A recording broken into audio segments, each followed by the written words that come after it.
एक बहू ऐसी भी। सुबह का लगभग 10 बजे का समय था। पोस्ट ऑफिस में ज़्यादा चहल पहल नहीं थी। पोस्ट ऑफिस के मेरे कैबिन से पूरा का पूरा पोस्ट ऑफिस मुझे साफ दिखाई देता था। मेरी नज़र एक 40 से 42 साल की महिला पर गई। दिखने में सीधी सादी, मेकअप रहित, प्रभावशाली व्यक्तित्व वाली, पहनावे से मध्यवर्गीय लग रही थी। जिस तरीके से वह ऑफिस के कर्मचारियों से बातचीत कर रही थी, यद्यपि मुझे उनकी बातचीत सुनाई नहीं दे रही थी, उसके स्वभाव की नम्रता साफ झलक रही थी। थोड़ी देर बाद मैंने देखा तो वो बेचैन सी बेंच पर बैठी थी। शायद उसे किसी का इंतजार था। इतने में पोस्ट ऑफिस की एक एजेंट आई। उस महिला ने एजेंट से कुछ बात की और एजेंट ने अंदर आकर मुझसे पूछा, सर, इनकी आरडी मैच्योर हो गई है, लगभग 9,000 की रकम है, लेकिन शर्मा जी कह रहे हैं कि अभी कैश नहीं है। 11 बजे बैंक खुलने पर ही पेमेंट हो सकता है। सर, मैंने पार्टी को बताया था कि मैं उनका पेमेंट जल्द ही करवा दूंगी। क्या कहीं से कैश का बंदोबस्त हो सकता है? हालांकि इतनी रकम तो पोस्ट ऑफिस में रहती है, लेकिन पहले दिन बैंक की छुट्टी होने से आज कैश नहीं था। मैंने शर्मा जी को बुलाकर उनसे बात की, लेकिन उन्होंने कैश उपलब्ध न होने की बात दोहरा दी। एजेंट से उस महिला को 11:30 बजे तक इंतजार करने को कहकर मैं अपने काम में व्यस्त हो गया, क्योंकि बैंक खुलने के बाद कैश लाने में भी आधा घंटा तो लगेगा ही।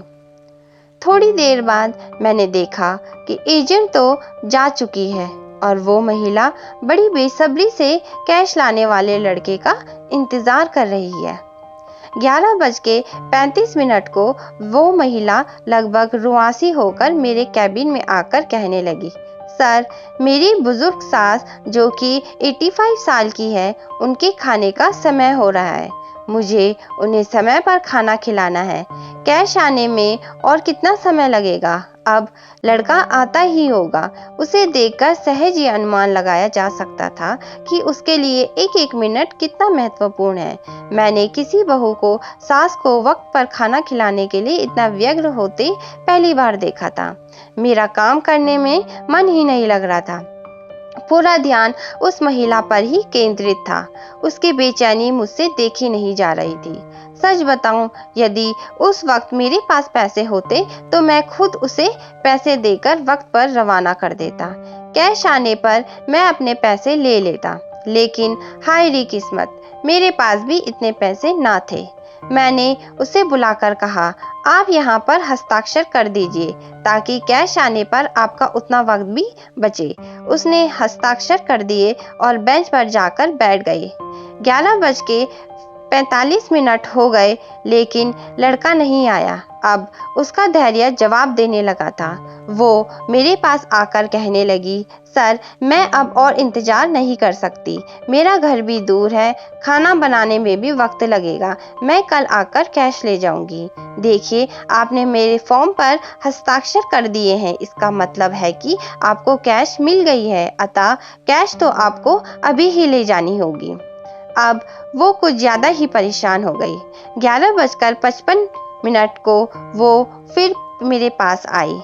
माफ कीजिएगा, मैं और इंतजार नहीं कर सकती। मैं जा रही हूँ। मुझे मेरी सास को वक्त पर खाना खिलाना है, चाहे इसके लिए मेरे इतने रुपयों का नुकसान ही क्यों ना हो जाए।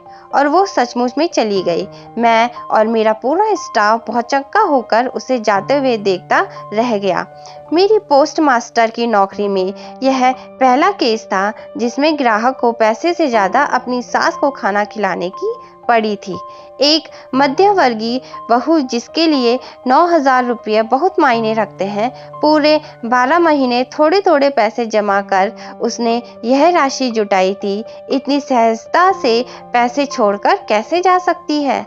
अब सभी को यह बात हजम ही नहीं हो रही थी। आजकल ही नहीं तो प्राचीन काल से ही सास बहू का रिश्ता एक ऐसा रिश्ता कहलाता है जिसे जैसे ना चाहते हुए दोनों ही निभाती हैं। आए दिन हम सास बहू के अनबन के किस्से पढ़ते सुनते रहते हैं। थोड़े दिन पहले ही मैंने न्यूज़ में एक वीडियो देखा था जिसमें एक बहू अपनी बीमार और बुजुर्ग सास को पति की गैर मौजूदगी में खूब मारती है। ऐसे में मुझे अपने कानों पर, अपनी आंखों पर विश्वास ही नहीं हो रहा था कि ऐसी भी कोई बहू हो सकती है जो सिर्फ सास को वक्त पर खाना खिलाने के लिए। मैं यह सब सोच ही रहा था कि उतने में वह महिला और कैश लाने वाला लड़का दोनों ने एक साथ प्रवेश किया। हुआ ये कि जैसे ही वो महिला बाहर गई, वैसे ही उस लड़का आते हुए दिखा गया। हमने जल्दी से उसे कैश देकर रवाना किया। मुझे और मेरे स्टाफ को ऐसा लग रहा था जैसे हमने उस महिला को कैश सौंपकर बहुत बड़ा काम किया हो। अभी भी जब भी वो घटना याद आती है, तब आंखों देखी घटना होने के बावजूद भी विश्वास कर पाना कठिन होता है कि क्या ऐसी भी कोई बहू हो सकती है।